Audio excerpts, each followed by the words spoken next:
Oui, s'il n'y a pas le micro, c'est pas pareil. Avec le micro, on entend mieux, hein? C'est vrai, non? Bonsoir à tous. J'espère que vous allez bien. Vous savez ce que c'est ça? Vous vous souvenez? Enfin, les anciens se souviennent. Mais depuis un an, beaucoup sont en train de découvrir parce qu'il y a des jeunes qui n'ont jamais connu ça. Moi, j'ai connu ça. Ça s'appelle un hygiaphone. Alors aujourd'hui, on va parler donc, je ne sais pas moi, d'une protection, d'un bout de plexiglas, on va parler d'une paroi, ce genre de choses. Mais nous, à l'époque, nous les anciens, nous les anciens, on parlait d'hygiaphone. Hygiaphone tout simplement parce que phone, c'est pour entendre, et hygia comme hygiène. Oui, parce qu'en fait, ça ne date pas d'aujourd'hui, ça, hein. L'hygiaphone, ça date de l'époque de 1945. Alors, je vais retirer ça parce que, en réalité, on n'en a pas besoin. On s'entend très bien comme ça. Là, vous m'entendez. Alors, en fait, ce qui se passe, c'est qu'en 1945, il y avait la grippe. Il y avait une épidémie de grippe. Et à la SNCF, à l'époque, eh bien, ils avaient eu cette idée, donc, de créer des hygiaphones. Ces fichets, vous savez, fichets, ceux qui font les serrures et tout ça, qui avaient inventé ce système d'hygiaphone pour justement créer une paroi de protection pour les microbes, pour éviter justement par rapport à la grippe en 45-46 je crois, eh bien ils avaient donc créé des hygiaphones. Donc ça, c'était au début. Ensuite, plus tard, je crois que c'est dans les années 67-68, eh bien, les hygiaphones ont servi au niveau de la sécurité. Donc là, on en a mis dans les banques, on en a mis dans les bureaux de poste. Moi, je me souviens quand j'étais beaucoup plus jeune, les hygiaphones, ils étaient très très épais, hein. C'était carrément par balle, hein. Ça faisait facile 4 ou 5 centimètres d'épaisseur. C'était vraiment très épais. Ce qui fait qu'on avait du mal à entendre les gens.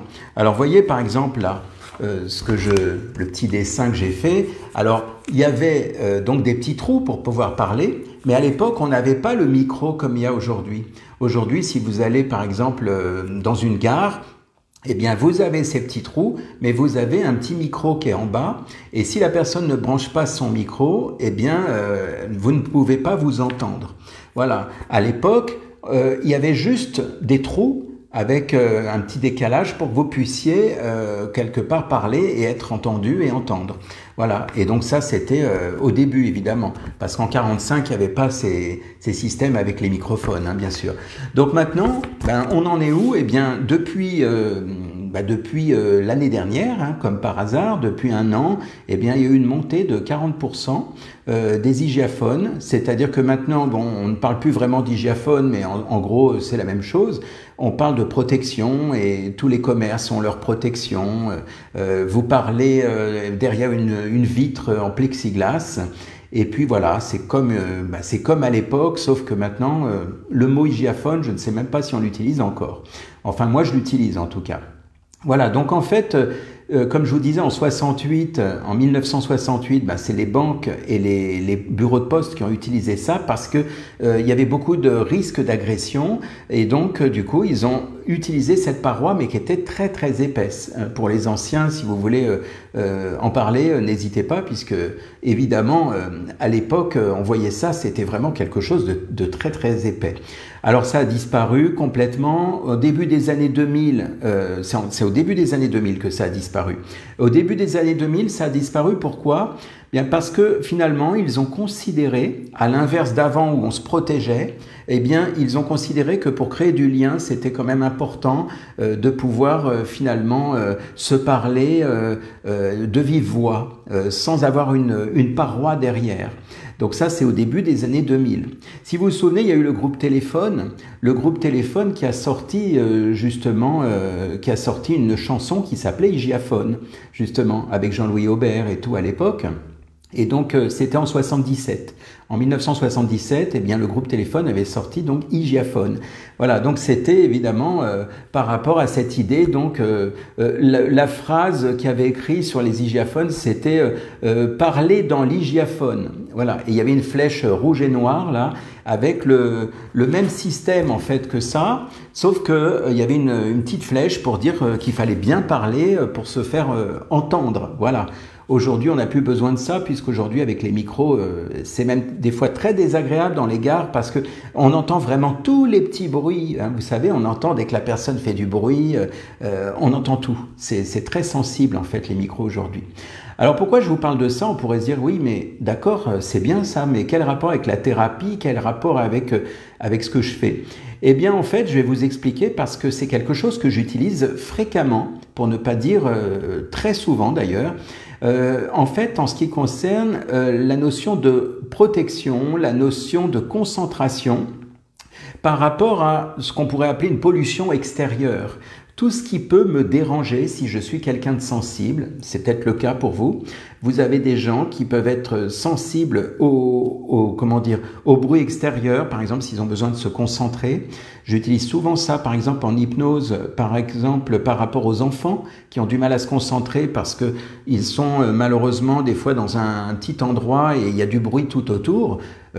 Avec l'histoire du confinement, par exemple, eh bien, il y en a qui ont sans doute connu ça, c'est-à-dire que parfois on avait des familles où malheureusement l'élève voulait faire ses devoirs et il avait beaucoup de mal parce qu'il y avait le frère, la sœur à côté qui faisait du bruit.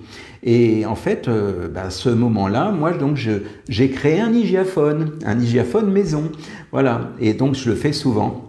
Donc en fait, comme je vous disais, donc c'est très simple, hein, je vais vous expliquer. L'idée, c'est vraiment de faire une sorte de paroi mentale, parce que c'est virtuel, bien entendu. On va pas réellement, le gamin va pas repartir avec son bout de plexiglas de chez moi, mais en fait, ça se fait avec l'hypnose. Pourquoi? Ben, tout simplement parce que le cerveau est très puissant. Et c'est pour ça que je voulais vous en parler, c'est pour vous dire la puissance du cerveau à l'idée d'imaginer que l'on peut créer une paroi qui vous protège par rapport au monde extérieur. J'ai bien dit qui vous protège, pas qui vous enferme. Le but n'est pas de créer un mur, on n'est pas dans un blocos parce que il faut quand même continuer à communiquer. Mais ce que je veux dire, moi j'utilise souvent cette technique, donc j'appelle ça la bulle de protection. C'est assez connu. Hein. Pour ceux qui ont mon guide, le guide des protocoles en hypnose, eh bien, elle est évidemment à l'intérieur. C'est une technique qui est ultra connue, qui est très très simple. C'est vraiment un jeu d'enfant et qui malgré tout est très très puissante, très efficace. Qui sert d'ailleurs à des thérapeutes aussi, à des coachs, à des gens qui sont à l'écoute. Par exemple, les gens qui travaillent, je sais pas moi, les assistantes sociales, les gens qui sont à l'écoute de toutes les plaintes des uns des autres. C'est aussi très efficace par rapport à des gens qui seraient trop agressifs. Si vous êtes de nature plutôt sensible, eh bien, parfois, j'allais dire, comme on dit, on est à fleur de peau. C'est que la personne vous parle, vous dit un truc qui vous dérange, et vous avez envie de pleurer, vous êtes sur les nerfs, vous n'êtes pas bien parce que vous avez été atteint, vous avez été touché. C'est comme si on vous lançait des flèches et vous recevez tout à même la peau. Et en fait, quand on crée cette paroi de protection, ça devient très surprenant, très spectaculaire, parce qu'en quelques minutes, hein, ça n'est pas très long à faire, eh bien la personne se sent à l'abri. Et ça, c'est très important. Bon, il faut savoir le faire, évidemment, mais en fait, quand on connaît la technique, c'est très agréable, parce qu'il y a des gens qui sont agressifs dans leurs propos. Donc bien sûr, on pourrait se boucher les oreilles, on pourrait, comme je disais tout à l'heure, mettre un mur. Seulement, il y a parfois des gens qui sont agressifs et qui, malgré tout, ont besoin de vous véhiculer une information importante. Prenons l'exemple d'une personne qui aurait besoin, mettons un chef qui a besoin de véhiculer une critique constructive. C'est important d'entendre ce que la personne a à nous dire. Sauf que nous, on n'a pas envie de subir les humeurs ou l'agressivité de quelqu'un. Et donc, comme on ne veut pas subir l'agressivité et l'humeur, eh bien, on va laisser passer uniquement l'information, c'est-à-dire que le contenu de ce que dit la personne, on va laisser passer. En revanche, toute l'agressivité, la violence, tout ce qui nous pollue, si elle parle trop fort par exemple, eh bien tout ça, ça va être de l'autre côté de la bulle.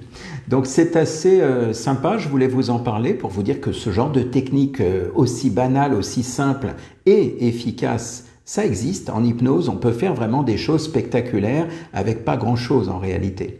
Donc, quelque part, voilà, si vous êtes affecté par rapport à une critique constructive, malgré tout, si vous êtes affecté par quelqu'un qui parle trop fort, quelqu'un qui dit des grossièretés, quelqu'un qui vous fragilise quand il s'exprime, eh bien, heureusement, il y a avec l'hypnose des tas de possibilités, dont celle-ci. Donc, c'est une forme de bulle qu'on va créer, virtuelle, bien entendu, on va faire en sorte qu'elle soit transparente, cette bulle, et comme un hygiaphone, comme ce que je vous disais tout à l'heure, comme un hygiaphone, la personne, même si elle est derrière en train de râler, de critiquer, d'insulter ou quoi que ce soit, c'est un peu comme si vous aviez une paroi. Moi, je me souviens quand je parlais tout à l'heure des hygiaphones très épais qu'il y avait dans les bureaux de poste ou les banques, je me souviens que parfois il y avait des clients très mécontents qui se mettaient à râler. Et puis l'autre qui était au guichet, il continuait à tamponner, à faire des choses du genre cause toujours, ça m'est égal. Voilà, et c'était assez marrant parce que en fait, ces gens qui étaient de l'autre côté de l'hygiaphone, à la limite, même s'il y avait des critiques, des insultes, des cris, eh bien eux, ils étaient derrière, dans leur guichet, de leur côté. Et tout se passait bien. Voilà. Aujourd'hui, je pense pas qu'ils feraient la même chose. Aujourd'hui, si vous allez à la banque ou devant un bureau de poste, ou même ailleurs, et que, par exemple, il y a quelqu'un qui est très agressif, eh bien, je pense que celui qui est derrière, il va reculer. Il va reculer et à la limite, il va éviter le conflit. Voilà, donc, mais à l'époque, bien camouflé derrière, vous savez, c'est un peu comme celui qui est en voiture. Lorsqu'on est dans notre voiture, imaginez quelqu'un qui vous critique, qui vous insulte, parce que, je sais pas, il vous dit avance. Si les fenêtres étaient ouvertes, je suis persuadé que ça ne serait pas la même chose. Imaginez les fenêtres ouvertes, ça serait un petit peu différent. Voilà, il y en a qui osent quand même avec les fenêtres ouvertes. Mais ce que je veux vous dire, c'est que ça donne une illusion de protection. Quand vous êtes dans l'habitacle de votre véhicule, et vous avez l'impression d'être chez vous. C'est votre demeure, c'est à l'intérieur de votre véhicule, c'est votre cocon à vous. Et c'est ça que l'on va recréer avec l'hypnose pour que ça glisse, comme on dit, que ça nous passe au-dessus. Parce que beaucoup, et j'entends le langage puisque ça fait partie de mon métier, beaucoup de personnes finalement vont parler de quelqu'un en disant « oui, mais c'est pas grave, je prends sur moi ». Eh bien, rien qu'en disant ça, ils se trahissent parce que si vous dites « je prends sur moi », ça veut bien dire ce que ça veut dire. Ça veut dire que ça pénètre en moi. Ça veut dire je le prends, je subis, mais je ne dis rien. En revanche, si vous dites ça me passe au-dessus, ça glisse, ça ne me fait ni chaud ni froid en quelque sorte, ben là ça va. Et le but de cette bulle, quand on crée cette bulle de protection, eh bien c'est justement que ça passe au-dessus de la bulle, ou que ça glisse, ou que ça s'arrête net au niveau de la bulle. Moi souvent quand j'accompagne les gens, je leur dis même d'imaginer comment ça doit être drôle de voir par exemple les critiques, les insultes de quelqu'un qui s'arrête devant la bulle. Et des fois même pendant la séance d'hypnose, je vois le petit sourire des gens d'un air de dire ça ne me touche plus. Donc ils observent la personne qui critique, qui parle fort, qui dit ce qu'elle a à dire, et ils sont complètement neutres en fait, protégés derrière, parce que quelque part ils se disent ouais, en gros c'est pas mon histoire, ce n'est pas moi qui suis en train de crier, il a sans doute ou elle a sans doute ses raisons, mais moi ça va, parce que beaucoup de gens qui viennent en séance parfois sont irrités parce que quelqu'un a parlé trop fort ou trop mal, et du coup la personne dit ah, je ne supporte plus, par exemple mon collègue, quand mon collègue me parle comme ça, eh bien j'ai envie de pleurer, je suis sur les nerfs, je suis pas bien. Eh bien avec cette bulle quelque part qui protège, eh bien ça fait du bien. Voilà. Donc je vais pas m'étendre sur le sujet, mais voilà, c'était pour vous parler donc de cette idée-là qu'a inventé donc Fichet en 1945 avec les hygiaphones, eh bien finalement, je ne sais pas qui a inventé cette méthode en hypnose, mais en tout cas, je peux vous dire qu'elle fonctionne très très bien, que ce soit pour les critiques ou pour se concentrer, comme je disais tout à l'heure. Si on a besoin de faire le vide, si on a besoin et qu'on ne peut pas s'isoler malheureusement dans une pièce à part, eh bien pour réviser, pour travailler, avec le télétravail notamment, alors il y en a, ils vont mettre un casque bien sûr, mais si vous ne pouvez pas, eh bien cette bulle, elle va permettre vraiment de créer une séparation volontaire entre ce qui se passe à l'extérieur et ce qui se passe dans votre monde intérieur. Voilà ce que j'avais à dire. Donc en résumé, c'est un jeu d'enfant. D'ailleurs, je le dis à chaque fois, je dis on va jouer. Je dis souvent qu'on va jouer parce que l'inconscient aime le jeu et justement, c'est là où on fait passer les meilleurs messages. Donc voilà, si vous avez envie de partager des informations à propos des hygiaphones ou à propos des bulles, si vous êtes déjà venu me voir et que vous avez observé le avant-après, n'hésitez pas aussi à en parler. Ça sera avec plaisir de pouvoir vous lire, pas que moi d'ailleurs, hein, même les autres, hein, parce qu'il y en a plein qui viennent, qui passent, qui regardent. Voilà, la puissance du cerveau et les hygiaphones. Bonne soirée à tous et à la prochaine pour un prochain live.